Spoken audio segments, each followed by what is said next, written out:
ഇന്ന് ഞങ്ങളെ പെണ്ണ് കിടാക്കളെ കാണുന്നില്ലേ? ഞങ്ങളെ ബാല്യക്കാരത്തി കിടാക്കളെ നോക്ക. ഏത് ഉൾസൈഡിലുള്ള റോഡ് പോയി ചുറ്റി നോക്കുമ്പോഴും, ഏത് പുഴ സൈഡിലുള്ള ബ്രിഡ്ജിന്റെ മേലെ കയറിയാലും, ഏത് തെങ്ങും തോപ്പിന്റെ തോട്ടത്തിന്റെ നടുവിലെ പോകുമ്പോഴും 4 പെണ്ണ് കിടാക്ക മൊബൈൽ പിടിച്ചിട്ട് റീൽസ് എടുക്കുന്ന കാണും.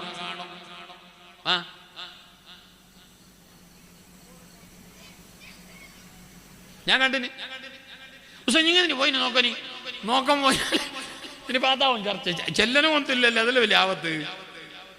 നോക്കം പോയിനല്ല പോകുമ്പോ കണ്ട്. അല്ലെങ്കിൽ ഇപ്പൊ അതന്നല്ലേ നിങ്ങൾ നോക്കുമ്പോ ഞാൻ സോഷ്യൽ മീഡിയയിൽ വന്നൊരു വാർത്ത വീഡിയോ സമയത്താ. നിങ്ങൾ ശരിക്കും ഞങ്ങളെ പെണ്ണ് കിടാക്കളെ അവരെ സ്വഭാവം ഞാൻ ആക്ഷേപിക്കുന്നതല്ല. അങ്ങനെ ആകേണ്ടവരല്ല ഞങ്ങളെ പെങ്ങള്. ആ നിലക്ക് ജീവിക്കേണ്ടവരല്ല ഞങ്ങളെ മോള്. അവള് നല്ലവളായി, സംസ്കാര സമ്പന്നയായി, മതബോധമുള്ളവളായി, അച്ചടക്കമുള്ളവളായി, നാണവും ചങ്കിയും ലജ്ജയും ഉള്ള പെണ്ണായി ജീവിക്കേണ്ടവളാണ്. മറ്റുള്ളവൾക്ക് മാതൃകയാവേണ്ടവളാണ്. റോൾ മോഡലാള് ആവേണ്ടവളാണ് ഞങ്ങളെ മോള്, ഞങ്ങളെ പെങ്ങള്. അവള് തല തുറന്നിട്ട് സിനിമാ ഡാൻസിന് റീൽസ് ഇടേണ്ടവളല്ല. അവള് യൂട്യൂബ് ചാനലാക്കിയിട്ട് കണ്ടവരെ കൊണ്ടെല്ലാം ലൈക്ക് ഇടിക്കാൻ വേണ്ടി പറയേണ്ടവളല്ല. ആണുങ്ങളുള്ള വാട്സപ്പ് ഗ്രൂപ്പില് അഡ്മിനായിട്ട് വരേണ്ടവളല്ല പെണ്ണ്. അന്യപുരുഷന്മാരുമായിട്ടുള്ള സമ്പർക്കമോ സംസാരമോ സ്പർശനമോ പാടില്ല. അത് നിനക്കും പാടില്ല അവരോട്. അവർ മാത്രമുള്ള വാട്സപ്പ് ഗ്രൂപ്പിൽ നീയും പോയിട്ട് മെമ്പറാണ്ട. ഇപ്പൊ എല്ലാം കസീൻ. അതാണ് ഓട്ടോറിക്ഷയിൽ ഇന്നലെ നിന്റെ ഒക്കെ പെണ്ണ് പാലക്കാരത്തെ പെണ്ണുണ്ടായി. ഇന്നലെ പുത്തൂരിൽ പോകുമ്പോ അത് ഉസ്താദ് എന്റെ കസീൻ. എന്ത് കസീന്? വലക്ക. എന്ത് കസീന്? ഞങ്ങളുടെ കസീന്. ആരാണ് ഈ കസീന്?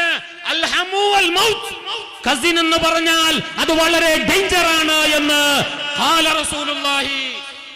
ജാഗ്രത. എല്ലാം കസീന്. ചങ്ങായി പോന്നോ നേരെ പോന്നെ അടുപ്പിലടക്കുവോ? എന്റെ ഫ്രീ ബ്രോ, നീ ഫറിന്റെ ഉള്ളിൽ തന്നെ.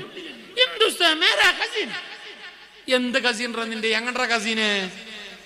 ഞങ്ങളുടെ കസീൻ നിന്റെ കസീന്റെ പങ്ങ്, നിന്റെ മോള്, നിന്റെ ഉമ്മ, നിന്റെ ഓള്, നിന്റെ മാമി, നിന്റെ ഉമ്മാമ, ഇവര് മാത്രം.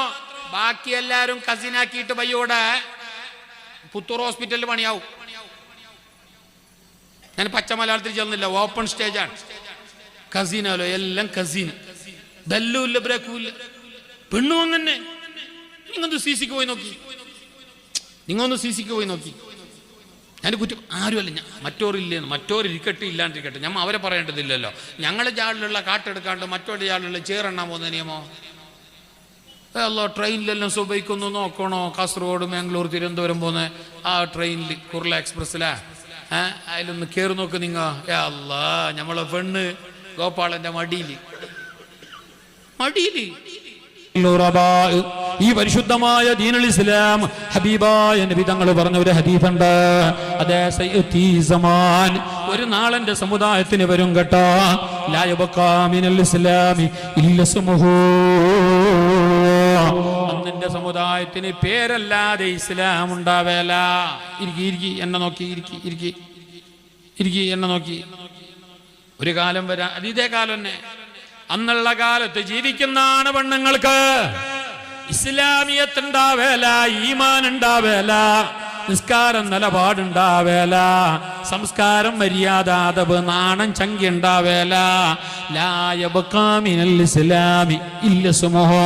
ഇസ്ലാമിന്റെ പേര് മാത്രം, നല്ല പേര്, അർത്ഥവത്തായ പേര്, നീളം കൂടിയ പേര്. പക്ഷെ ഇസ്ലാമുമായിട്ട് അവൾക്ക് പൊക്കിൾ കൊടി പോലും ബന്ധമില്ല.